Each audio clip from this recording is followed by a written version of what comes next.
Mesdames et messieurs, bonjour et bienvenue dans le Focus Éco. L'Espagne et le Portugal, frappés par une coupure de courant d'une ampleur exceptionnelle dont les effets se sont fait ressentir au-delà des frontières. Et les conséquences économiques de cette panne peuvent se chiffrer en milliards d'euros.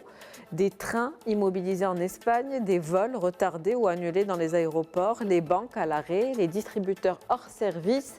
Méga panne électrique, quel coût, quel impact sur l'activité économique? Le Maroc a-t-il été impacté? On en parle avec Nabil Adel. Vous êtes professeur de géopolitique et d'économie à l'ESCA. Bonjour et merci d'être avec nous.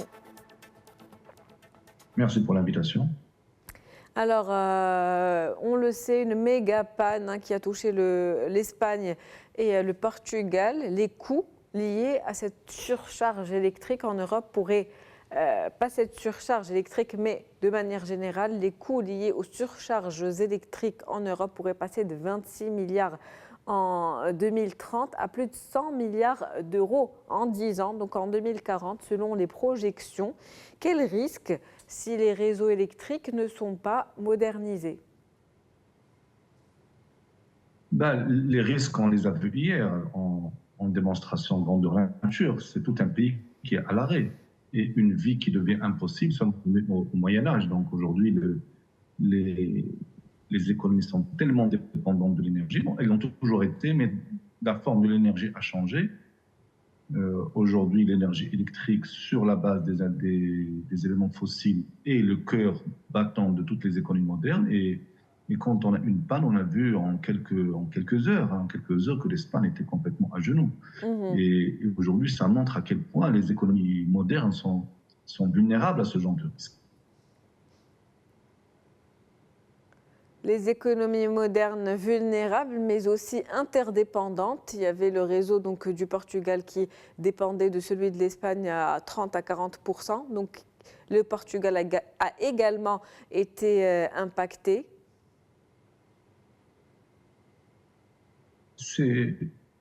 Aujourd'hui, c'est une donne. La mondialisation fait que toutes les économies sont interdépendantes d'une manière ou d'une autre.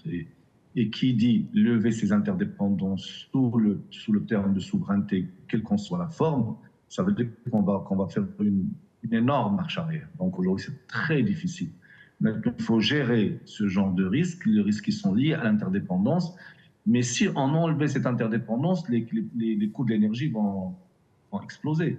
Donc aujourd'hui, cette interdépendance fait partie de l'économie mondialisée, fait partie de ce que nous vivons comme ère post-guerre froide, où nous avons ces économies de plus en plus interdépendantes, où les chaînes de valeur sont structurées d'une certaine manière, que chaque pays est spécialisé dans un petit bout de la chaîne de valeur.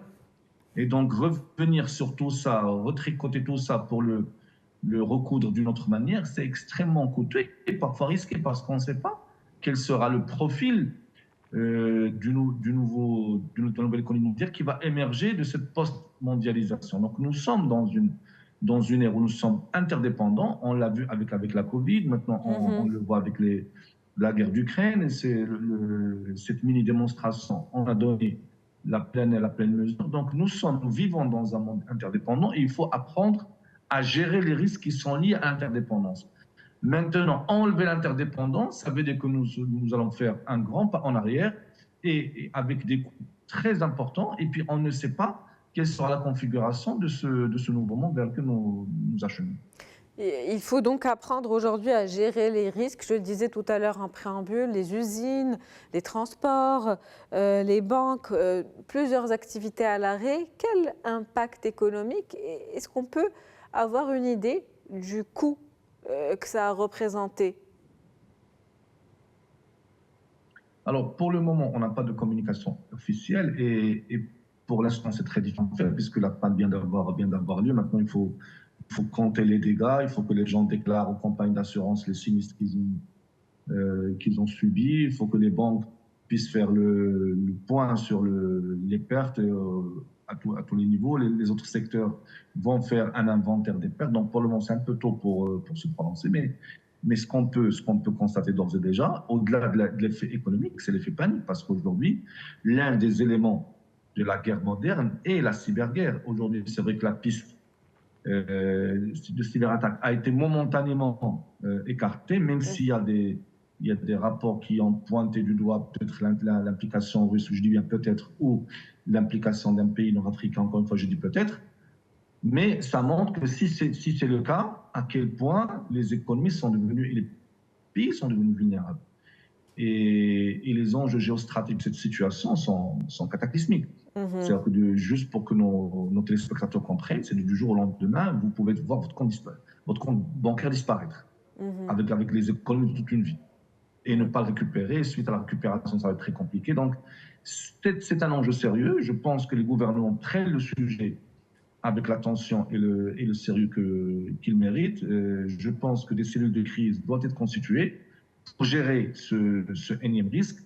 Le Maroc, en la matière, a fait preuve d'une collaboration exemplaire. Mais cela dit, un opérateur des trois, qui était dépendant de la connexion avec l'Espagne, a eu quelques problèmes.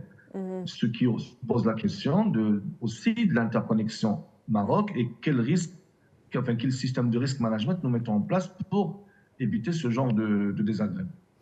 Vous l'avez dit, ce sont des enjeux de cybersécurité. Il faut mettre en place aujourd'hui des pare-feux, des dispositifs pour pouvoir anticiper ce genre de crise. Et j'imagine que le fait de mettre en place de nouvelles mesures ou un nouveau dispositif peut-être de sécurité a également un coût. Naturellement, ça fait partie de la gestion des risques. Chaque risque qui émerge, il vous génère un coût. Maintenant, les experts en risk management mesurent ce qu'on appelle le rapport coût-bénéfice. Effectivement, si le coût de la mise en œuvre dépasse de loin les bénéfices en tirés, donc là, il y a un arbitrage à faire. Mais là, nous ne parlons pas que de l'aspect économique. Là, vous avez des hôpitaux qui ont été à l'arrêt, vous avez la sécurité nationale qui peut être menacée, des trains, des gens qui ont été coincés dans des ascenseurs.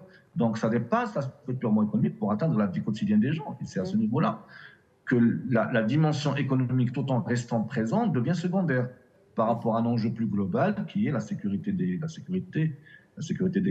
uns et des autres. Et ce genre d'incident tire la sonnette d'alarme. Il s'est produit en Espagne. Maintenant, les bons risk managers doivent se dire, si ce fut le cas au Maroc, quels sont les éléments que nous avons en place aujourd'hui pour y faire face. Et si on ne les a pas, il faut commencer à les mettre en place dès maintenant. Quelles sont donc les leçons à tirer de ce qui vient de se passer pour le Maroc? Écoute, alors d'abord le point fort et le point faible de l'interdépendance. Alors on a vu que l'interdépendance a des points faibles, mais aussi des points forts. C'est grâce à cette interdépendance que l'Espagne a pu retrouver un rythme normal au bout de quelques heures, et grâce à la collaboration du Maroc et de la France. Donc ça, il faut renforcer ces éléments d'interconnexion, d'interdépendance, tout en limitant les fragilités. Je pense qu'au Maroc, le plan en la matière n'est pas tout à fait opérationnel. Donc, je pense que les opérateurs doivent prendre en considération cet élément.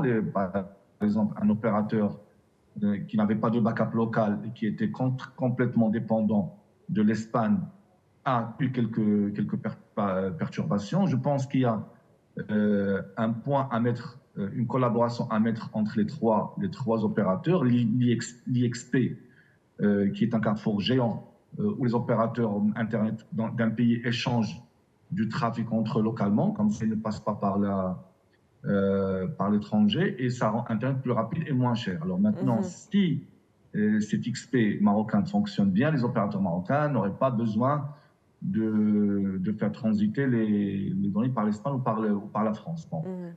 Ça fait partie des choses à opérationner très, très rapidement. Je pense que les trois opérateurs sont conscients du risque. Il va y avoir des réunions d'urgence pour accélérer ce projet et réduire d'éventuelles lacunes. Et il y a un autre élément, c'est de tester la solidité des installations électriques en cas de panne géante. Est-ce que les générateurs sont au point? Est-ce que les mesures de backup sont sont effectives, les pays qui ont une culture de risk management font des tests grandeur nature. C'est-à-dire, ils simulent des situations pareilles et comment réagissent les différents systèmes de sécurité en place. Et on n'attend pas le jour de la catastrophe pour commencer à s'agiter dans tous les sens. Donc là, ça aussi, ça fait partie des plans à mettre en place. C'est comment, à partir de cet incident, tout un dispositif doit se mettre en place pour faire des simulations, pour tester là où on a des retards, les combler rapidement, réunir les 3 opérateurs télécoms pour activer le projet national d'interconnexion entre les 3 opérateurs. Donc, il faut se mettre au travail dès hier. Il faut se mettre au travail pour gérer ce genre de risque et on n'est pas à l'abri, comme vous venez si bien de le dire. Une dimension donc de cette crise économique mais aussi sociale. Pour rester sur le volet économique, est-ce que ce genre de coupure peut affecter la confiance des investisseurs par exemple? Alors, je pense non. Maintenant, si ça se répète, oui. Alors, effectivement, un incident pareil, ça peut se produire. Il y a 36 000 éléments qui entrent en jeu. On attend les résultats de l'enquête. Si on constate qu'il y a eu des négligences, là, ça peut légèrement affecter la confiance des investisseurs, mais il faut des éléments de récurrence pour que les investisseurs puissent voir leur confiance ébranlée dans un pays. Maintenant, ce qui rassure les investisseurs, que ce soit sur ce dossier-là ou sur n'importe quel dossier, ce n'est pas le passé, c'est l'avenir. C'est-à-dire, OK, ça s'est produit, qu'est-ce que vous mettez en place pour éviter que ça se reproduise? C'est ça ce qui rassure les investisseurs. Et si le Maroc prend les devants et le dossier au sérieux et lance un plan crédible de gestion de ce genre de risque, là, ça rassure les investisseurs. Au contraire, ça peut en attirer d'autres. Ils vont dire, voilà un pays sérieux qui, avant que le problème se produise, a pris des mesures d'anticipation et a mis en place un plan pour sécuriser les investissements. Ça peut créer des opportunités. Il y a d'abord les citoyens, bien sûr, mais il y a aussi d'abord la vie des citoyens et leur sécurité qui est en jeu. L'élément économique est important. Et donc, si aujourd'hui le Maroc prend les devants, lance un plan de gestion de ce genre de risque, un plan crédible, comme on sait en faire maintenant, avec des objectifs, un timing, des ressources mobilisées, des responsables et un suivi régulier, ça, non seulement ça renforce la confiance des investisseurs actuels, mais ça peut en attirer d'autres. Merci à vous pour cette analyse, Monsieur Nabil Adel. Je rappelle que vous êtes professeur de géopolitique et d'économie à l'ISCA. C'était un plaisir de vous avoir avec nous dans ce Focus Eco. Merci pour l'invitation. C'est la fin du Focus Eco pour aujourd'hui. On se retrouve demain avec un nouvel invité, nouveau sujet. Très bonne journée.